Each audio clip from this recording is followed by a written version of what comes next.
So, we will learn on the basic of hydroponics this morning. So, that is our farm, Cagapes Chris Greens. So, this NFT or the hydroponics and the nutrient film technique, my presentation will introduce the fundamentals of hydroponics, which is all we know nga soilless method in growing lettuces and other leafy vegetables. We will explore on the advantages and the specific technique of nutrient film highlighting its working and applications. So, we will introduce first hydroponics. Ano pala yung hydroponics? So, when we speak of hydroponics, it is the method of growing plants without soil. So, wala po tayong gagamiting soil, but instead of soil, we are going to use the coco peat, utilizing a nutrient-rich water solution. And of course, meron siyang water with solution or nutrient solution. And question is, why hydroponics? Hydroponics because it offers numerous benefits including water efficiency, space optimization, faster plant growth, and suitability for our urban setting. And number 3, water efficient. Water efficient because hydroponics conserve water compared to other traditional farming. We all know that when we use hydroponics in our farm, or when we have this hydroponics farming, so only 10% of water, and we save 90% of water. So it is Mother Earth friendly, and it also requires less space. You can grow plants vertically so that even if you have little space at home, still you can have a better harvest and a better yield. And of course, the number 5 is the faster plant growth because of the perfect nutrient solution applied. So you can have a perfect balance of harvest. Say for example, if you wanted to harvest crops within 45 days or 38, then you can with hydroponics. And of course, the last but not the least, you can be hydroponics can be used in urban settings. So hydroponics allows for sustainable food production in urban environments. Even in cities, you can still use hydroponics. There is no doubt with that. And we are going to tackle now the advantages of hydroponics. So, as what I've said a while ago, hydroponics can use up to 90% less water compared to traditional farming. Kasi yung water ng hydroponics or ng ating, for example, sa NFT, it is just circulating. So, you don't have to put water every day as long as the nutrient is still yung parang okay pa yung measure ng nutrient, and then the water is still can circulate within the system, then it is okay with you not to add more water kasi nagpo-conserve yung hydroponics ng water. And then year-round growing kasi you can already predict na this, say for example, you are going to plant today, and then 30 days after or 35 days after, you can have it harvested. So along with the 1 and to 30 days or 35, in the middle of that dates, you can plant again so that para continuous yung harvest ninyo. Wag mo nang hintayin na after 35 days ka pa say for example, mag-harvest ka ng after 35 days. So pag alam mo na mag-harvest ka ng 35 days, in between ng 1 and 35, doon sa mga in-between dates na yon, you can plant na para may masusunod naman. So every 15 days, pwede ka mag-harvest. And less pest or disease risk. Kasi the absence of soil reduces the occurrence of soil-borne diseases and pests. So kasi yung kapag sa soil tayo nagtatanim, medyo prone tayo sa mga pests. While when we use other media or other medium, you can eliminate, if not anong tawag doon, you can either malesen mo yung pest attack, if not eliminate, at least kasi mas mababa yung chance ng pest. Kasi, say for example, in our farm, before we are going to plant, pinapakuluan pa muna namin yung aming kukupit. Kasi para mamamatay na yung doong mga pests. Tapos, you can grow a plant safety na wala talagang pest kasi doon pa lang sa process ng pagtatanim, you already eliminate na ang mga pest or mga disease risk na mga pest na nandoon present sa coco peat. And you have better control. When you are having this hydroponics, you have better control over nutrient supply and environmental factors. Kasi controlled kasi yung environment ng hydroponics. Ikaw yung nagko-control ng nutrient solution na ilalagay mo. You know how much is the ppm and how much is the what we call pH of your water na mag-circulate sa system mo. Next is okay. So what is NFT? Kasi kanina na-mention ko po yung NFT. NFT is the nutrient film technique. It is a hydroponic system where a thin stream of nutrient-rich water is continuously recirculated past plant roots. So ito yung parang may tube ka or may yung may tubo, tapos doon nagsi-circulate yung water, continuous circulation of the water past the roots. So, talagang dumadaan siya doon sa roots. What are the key components of this NFT? So, it consists of a slope channel, yung pa-slope na channel. Huwag mo masyadong i-plain. Kasi if you make it plain, pag talagang mainit ang panahon, it will cause root rot. Whereas kung talagang naka-slope siya, then the water will not stay longer. So, it will really recirculate. Tapos, magiging cold yung water mo. And you also need a reservoir. What is reservoir? Yun yung lalagyan mo ng tubig with nutrient na doon siya kukuha, lalabas at babalik uli yung water with nutrient solution. And of course, the pump for recirculation. You will use the pump. Kasi yun yung mag-recirculate, yun yung magdadala ng tubig back and forth sa iyong ganyan, a constant flow. Ito yung isang representation ng isang NFT system. So, yan, may pump ka, tapos yung pump dadaan sa first na channel mo, and then go back to the second, and then the third, and then back to the reservoir again. So, it will also, it will have a constant flow. A thin stream of nutrient solution continuously flows over the roots, ensuring consistent nutrient and water supply. And of course, root exposure. Part of the root system remains exposed to air, promoting oxygen uptake. Kaya nga, mas madali ang tubo ng NFT method compared to other hydroponics method because may dissolved oxygen na kasi yung NFT. Yung parang bumubukal-bukal na water mo, it will have a what we call dissolved oxygen which is needed for plants to grow.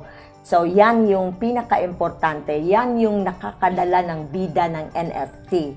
And reuse of nutrients. The nutrient solution is recirculated, making NFT systems efficient and effective. So, hindi ka everyday naglalagay ng nutrient solution. So, you just have to measure it with your meter kung talagang yung nutrient na needed ng plant mo is still nakakasupply pa ba sa lahat ng plants na say for example lettuce, nasusuplayan pa ba ng nutrient solution mo yung mga lettuces na nandoon sa iyong channel? Kasi if hindi na, pag nagkulang na, then that's the time for you to put again the nutrient solution. So yan. So what is the advantages of NFT system? So, efficiency. NFT systems are efficient due to minimal water and nutrient use because of recirculation. Konting-konti lang yung water na gagamitin in NFT. Lalo na kung medyo maliit lang yung yung space, yung garden mo, or yung hydroponics na system mo, vertical. And then low maintenance, meaning to say, NFT system are relatively easy to maintain compared to other hydroponics method. Meron kasing indoor hydroponics na medyo, kung sasabihin natin, medyo mas expensive siya due to lights and whatsoever, ano pang mga kailangan. Itong NFT is talagang water lang yung water at saka yung nutrient solution lang talaga yung dapat mong alalahanin. And of course, the pH of your water. And oxygen availability. Yes, ito yung sinasabi ko. Itong NFT, para sa akin, the best kasi meron siyang dissolved oxygen, which is, we all know that oxygen is needed by plants to grow as they are not submerged in water, promoting healthy growth. Kasi yung plants mismo, yung root ng plants, meron na yung makukuhang dissolved oxygen na galing doon sa pump mo. Okay? So, yun yung help sa plants to grow more kaysa sa ibang method ng hydroponics. And the scalability. NFT system can be scaled for home gardeners or commercial agricultural setup. Kasi pwede siya sa home, kasi kagaya nung sa amin, nasa wall lang siya. Kumbaga, kung sa Bisaya, pakural lang. Tapos, the dual purpose. Kasi ginawang, wall, tapos ginawang vertical hydroponics. Okay, challenges. Meron din namang challenges an NFT.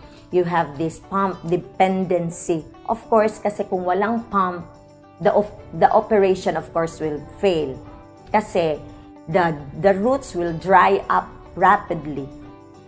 Kasi walang pupuntang water doon sa lower part ng ng channel. And then the clogging. You have to check it in the afternoon if there is a salt build-up or root growth can block the channels impeding water flow. So you have to check, otherwise you will not know that there is already clogging in your system. And when there is clogging in the system or in the microtube that kagaya ng nandyan, yung mga maiitim na tube, tawag namin dyan is microtube. When there is a salt build up, so magka-clog yan. So it is always important to check if there is clogging. Kasi pag nag-clog yan, walang papasok na water, so walang maiinom yung mga roots. And so, ang magiging resulta, magda-dry yung root ng plants and eventually mag-wither yung plant mo. And meron din siyang nutrient imbalance. So regular monitoring is crucial also. Say for example, you have put a nutrient solution today in your reservoir, check it after 3 days so that you will see or you will check kung talagang okay pa yung nutrient na nandoon sa reservoir. Kaya pa ba niyang i-distribute doon. Ito pa ba yung required na nutrient solution para sa isang leafy vegetable? So ano yung mga ideal plants for NFT? And even hydroponics, of course. So we have leafy greens, we have lettuce and spinach and kale. We have also herbs such as basil, mint, and oregano. Strawberries can also be grown in hydroponics, and smaller root system, ideal for plant that don't require deep roots. Yung mga maliliit na beets, say for example, you can have that.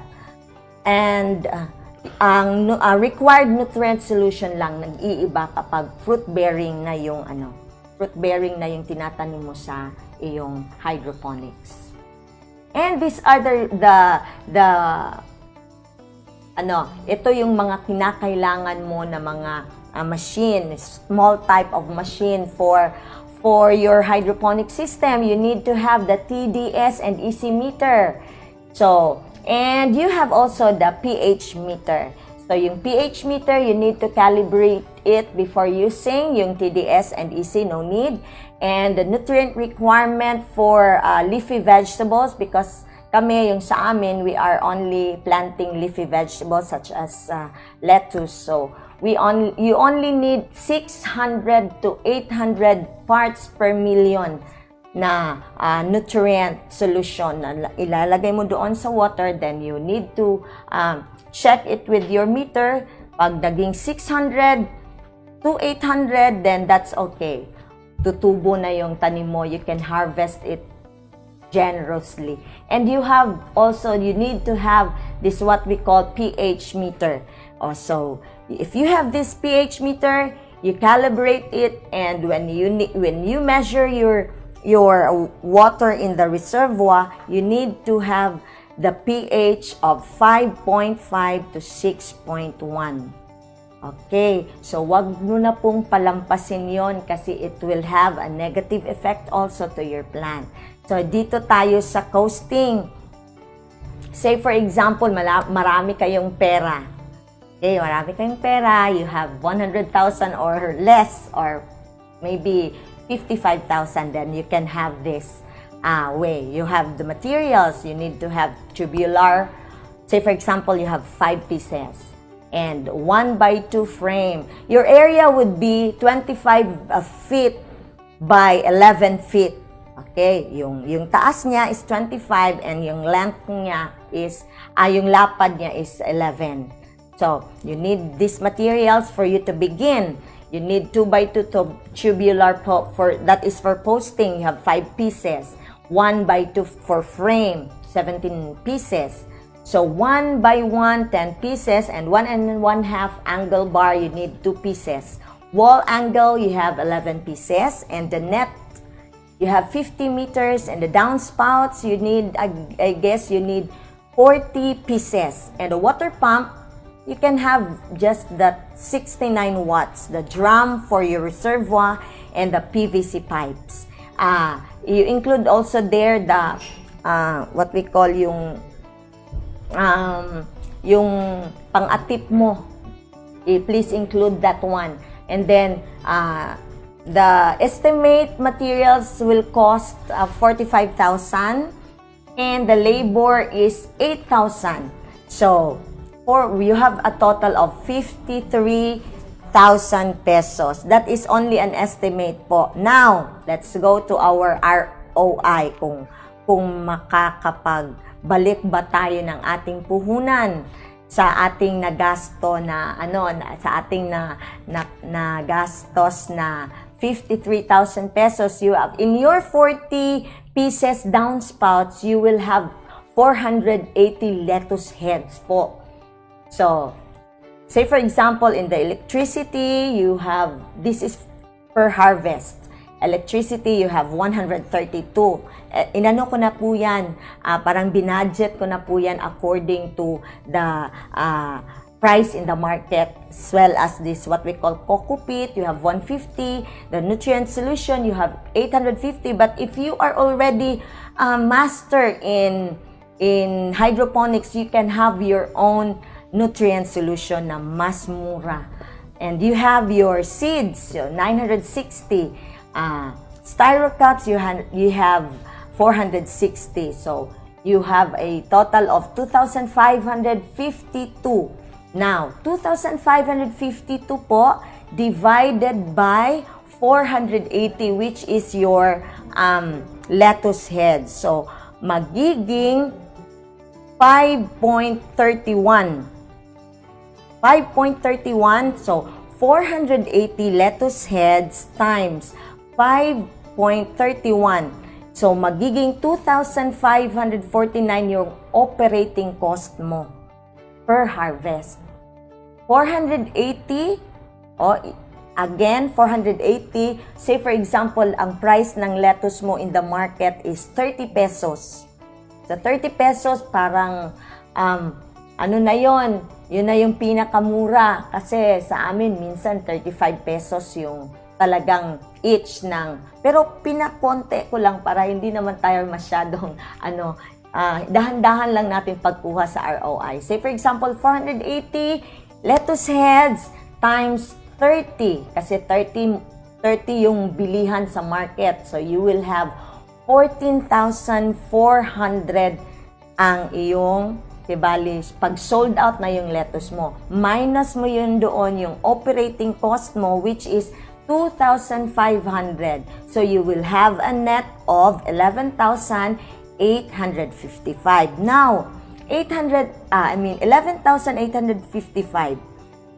Yung total na nagasta is 53,000. You divide it in 11,871,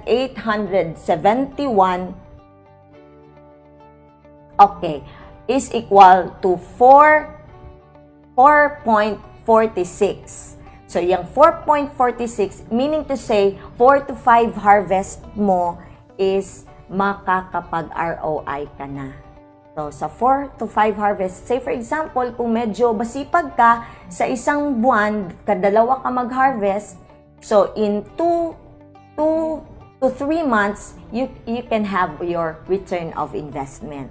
Pero, since dito sa FB Live, maraming students, so I will give you an option. So, say for example, you are a student, then next, you are a student, so you wanted to have this plant and grow method.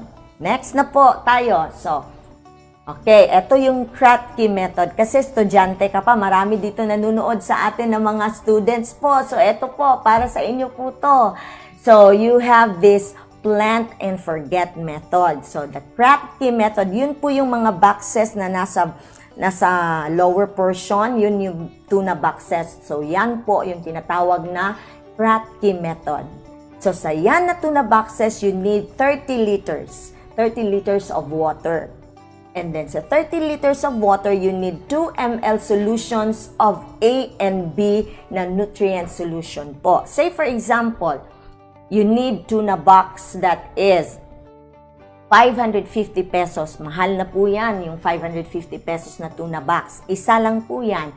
And then, the seeds mo is 210. Kasi sa market ngayon, it's 210 yung mga non-local seeds. And then, yung nutrient solution mo na you can use it twice or thrice, I think, or many times pa bago ka magbili uli. You have 250, the coco peat, 50 kilos, 150, and then the styro cups. Now, you have a total of 1,210. Oh, see? You can have the 1,210. Now, in your Kratky method, you have 15 holes. 15 holes po. Mayroon po kayong 15 na lagayan. So, that 15 holes times 30. 30 kasi yung bilihan ng lettuce sa market is 30 or 35. Pagpalagay na lang natin na 30. Sige, you will have 450 per box. Now, 450 minus mo yung 79, yan yung magagasto mo kada box. So, you have 370 as your net. Talagang yun na yung income mo. So, 1,210 divided by 370 is equal to 3.2 or 3 to 4 harvest pwede mo nang magkakaroon ka na ng ROI. Kasi hindi ka naman kasi bibili uli ng seeds kasi the 210 seeds is 100 pieces na po, and I assure you that it is 95% ang kanyang germination kapag hindi local seeds yung gagamitin mo, yung sinasabi kong seeds, yung pelletized. So in 3 to 4 harvests, you can have already your ROI. How much more if you have 5 tuna boxes with you? So, as a student, I guess I prefer this for you kasi mas madali at saka you need hindi masyadong nakaka-google ng oras kasi you will just look at it morning and then afternoon, pagbalik mo galing school, check. Kasi you don't have to pour another set of water or kasi yung NFT kasi sinasabi ko, you have to check the water every day. Kung meron pa bang tubig or wala na. Etong Kratky method na to until harvest na yung 30 liters na water mo at saka yung solution na inilagay mo. Magpapalit ka uli ng water after harvest na. So this is much easier and manageable than the NFT. So I guess I have let you earn something. Sana po ay meron po kayong natututunan sa aking discussion.